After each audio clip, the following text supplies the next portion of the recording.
President Biden announced this month that his administration is renewing the Cancer Moonshot initiative. Their goal? To end cancer as we know it. With more on that, joining us now is Jocelyn Collins. She's a government relations director for the American Cancer Society Cancer Action Network in D.C., Maryland, and Delaware. Jocelyn, thank you so much for being here. And as you already know, cancer has touched so many families, either someone who has lost someone to cancer or they're just dealing with it right now. So can you tell us a little bit more about what is a Moonshot initiative? Yes, thank you for having me today. So the Cancer Moonshot initiative is initiative to accelerate progress in cancer research, and it really aims to make more therapies available to more patients while also improving the ability to prevent cancer and detect cancer in early stages.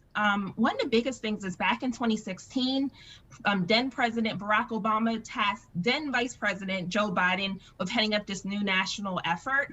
This resulted in the initial Cancer Moonshot initiative. This also resulted in the 21st Century Cures Act, which was enacted in December 2016, which actually was supported by the American Cancer Society Cancer Action Network, which actually appropriated $1.8 billion in funding for Cancer Moonshot over 7 years to be appropriated for each fiscal year, beginning in 2017 for 7 years. As of January 29th, 2021, the significance of this is that over $1 billion in Moonshot funding has actually been invested and supported in over 240 research projects and more than 70 cancer science initiatives. Just recently, as we know, 2 weeks ago, on February 2nd, President Biden announced that he's reuniting this robust cancer movement and effort and investment in, of course, discovery, prioritizing increased uptake of prevention, and addressing health disparities with the reuniting of the Moonshot. So what does this mean? One of the biggest things is he wants to end, of course, cancer as we know it.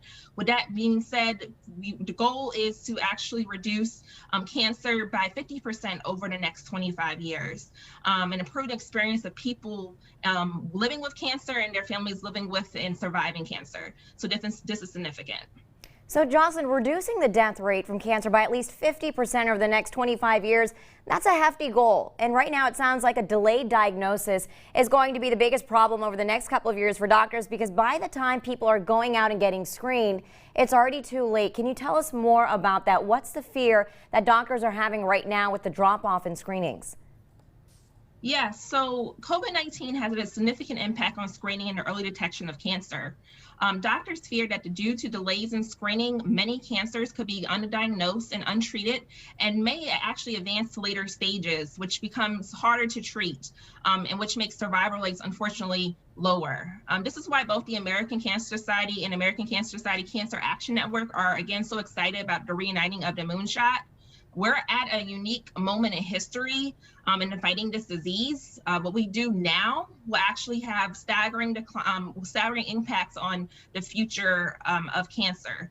So again, this Moonshot is significant and it helps us fight the disease. And that's so great to know. So what needs to happen to make sure that every cancer patient from Hagerstown to Washington, D.C. get the equal access to their cancer screenings and to cancer treatment, but not just the access, that they can actually pay for it? Yeah, so we must ensure that everyone has access to affordable, comprehensive health coverage and continue to fight to take significant steps towards a goal by closing the Medicaid coverage gap. That's essential. Finally, must work to ensure no matter how much you make, the color of your skin, your sexual orientation, your gender identity, your disability status, or where you live, you have the same equal opportunity to benefit from discovery. No one should be disadvantaged in the fight against this disease. Jocelyn Collins from the American Cancer Society, thank you so much for being here and for your time. Thank you.